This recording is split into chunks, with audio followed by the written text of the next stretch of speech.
Hello, everyone, and happy Wednesday.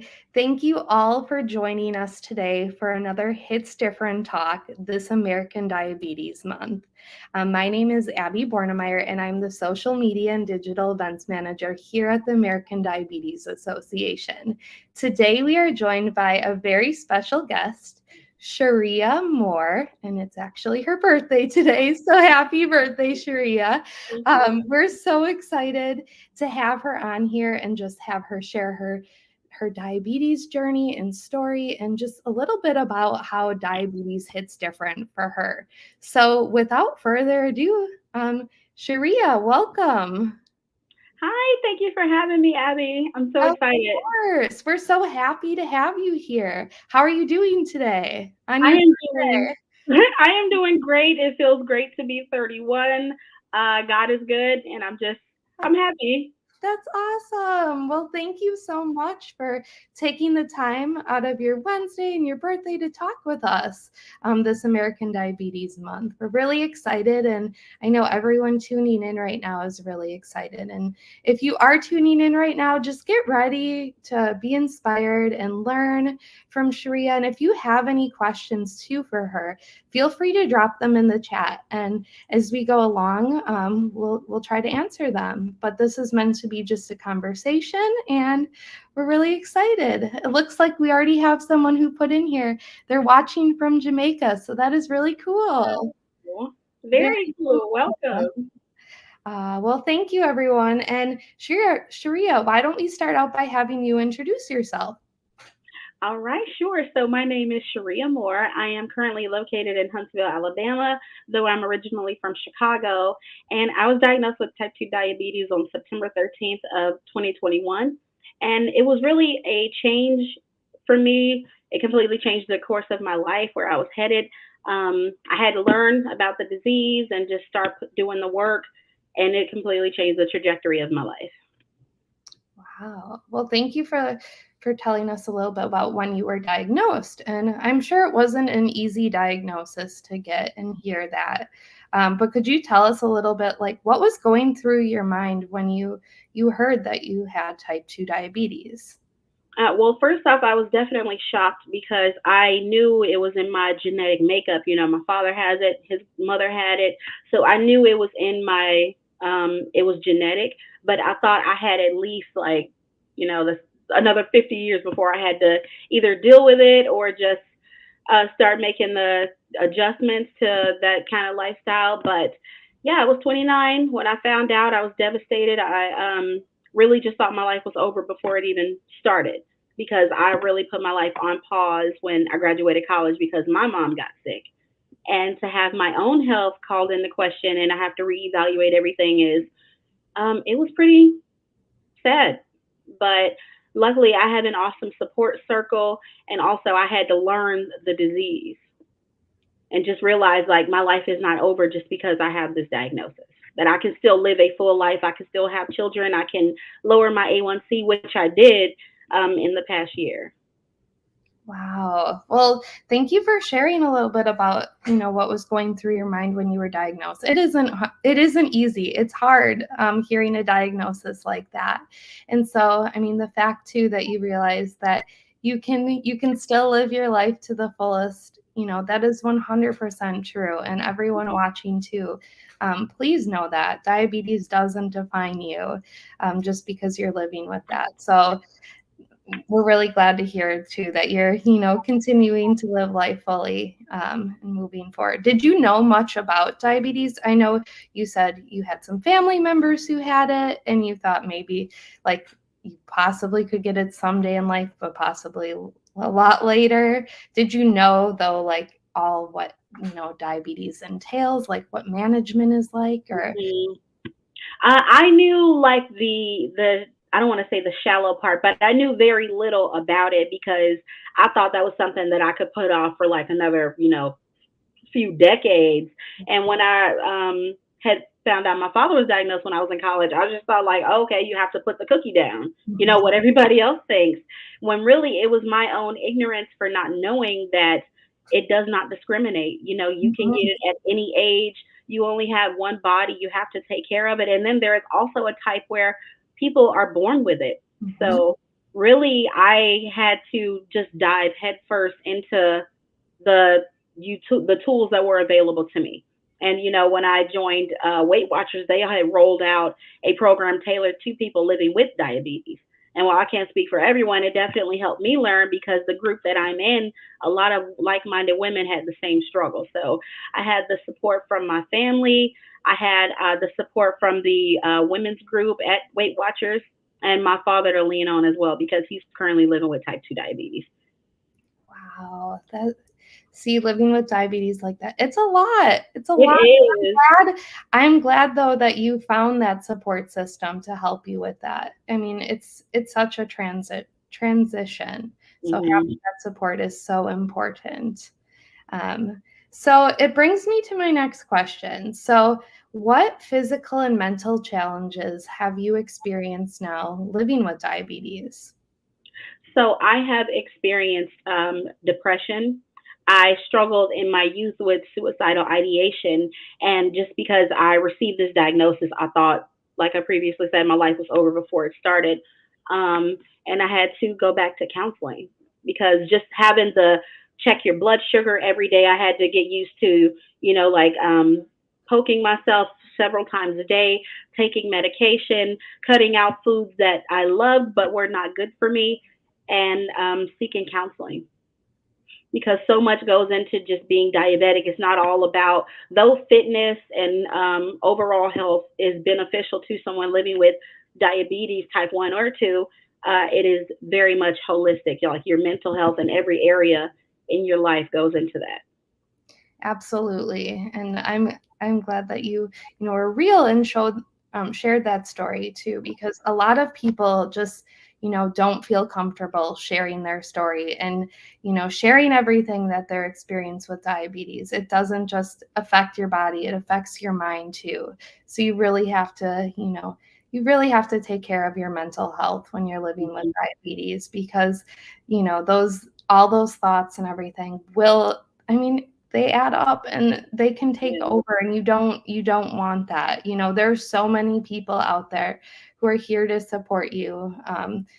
Whether it's like a support group. I mean, the ADA, we're always here to support you too. We're always just a reach away. Just share your story with us. We're here to listen.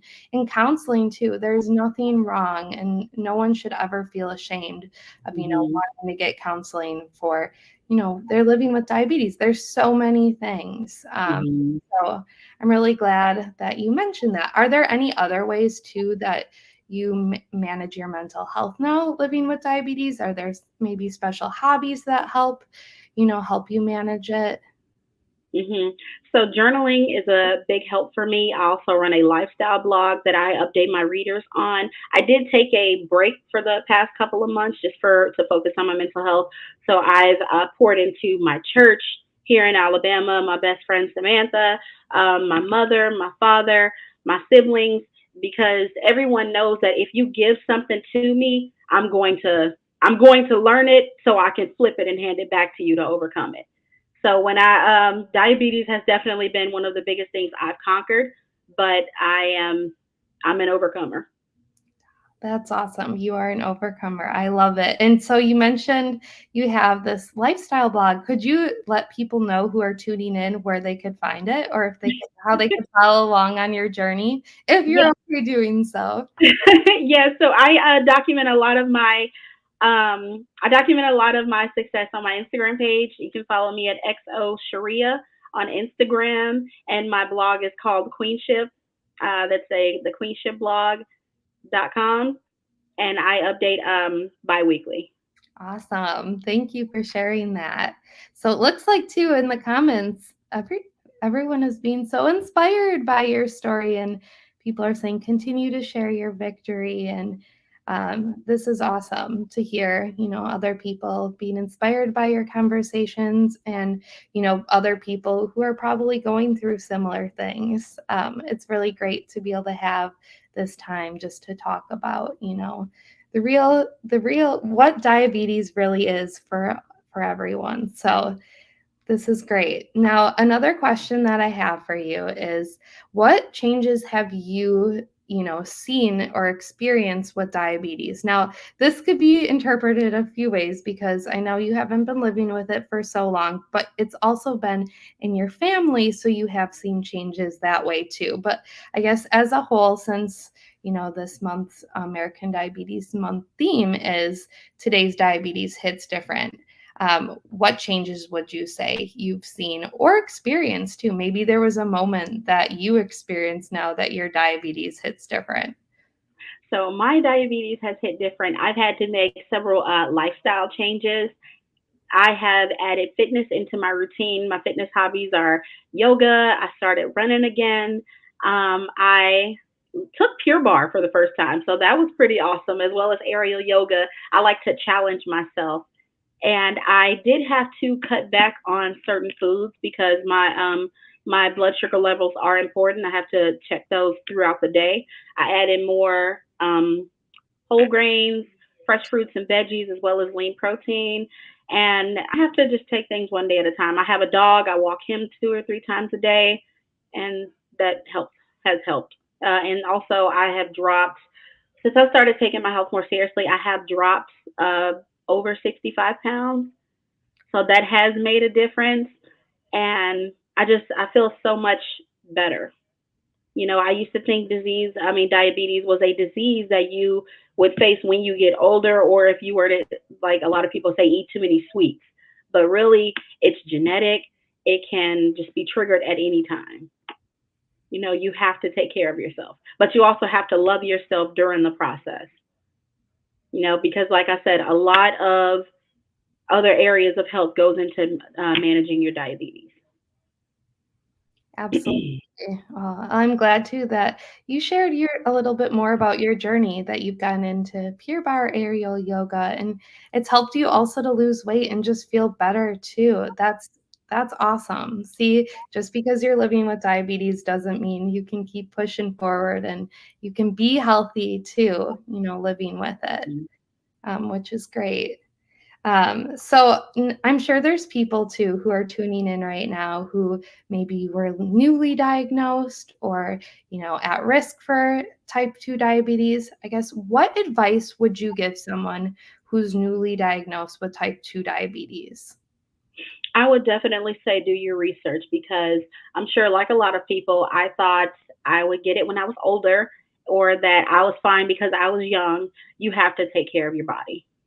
You only are here one time in life. There are no do-overs, and that it's okay to be scared the first time, but you have the internet, you have books, you have dietitians, people you can go see to teach you, and those who can support you. Absolutely. You have one life and you have to make it worthwhile and you have to take care of yourself. So that is great advice. And is there anything to Cheria that you wish you would have known before you were diagnosed with diabetes? I wish that I would have taken it more seriously. I really believe that I was one track minded, believing that because of my youth, it would hold off any genetic makeup that I have for diabetes and other diseases that are in my family. It was pretty naive of me to think so. So I wish that I would have taken my health more seriously long before I was diagnosed. That is great advice. Taking your health more seriously. I mean, at any time too, because it is so easy to push it off and be like, Mm-hmm. no, putting it off because, maybe life's just stressful. You're like, "I'll Mm-hmm. get to it tomorrow. I'll get to it next month or next year." Right. Really making it a priority because, every day it is being affected and impacted. And, to be able to take those little steps every day and those precautions, I mean, I do think they go a long way. So I think that is also good advice for anyone too who, might be, maybe in the same boat that you were as well. Mm-hmm. So thank you for sharing that. Other people said that's good. Wow. So you're sharing inspirational advice. Thank you. You have a lot of fans in here. Awesome. My, yeah, love you. Someone said.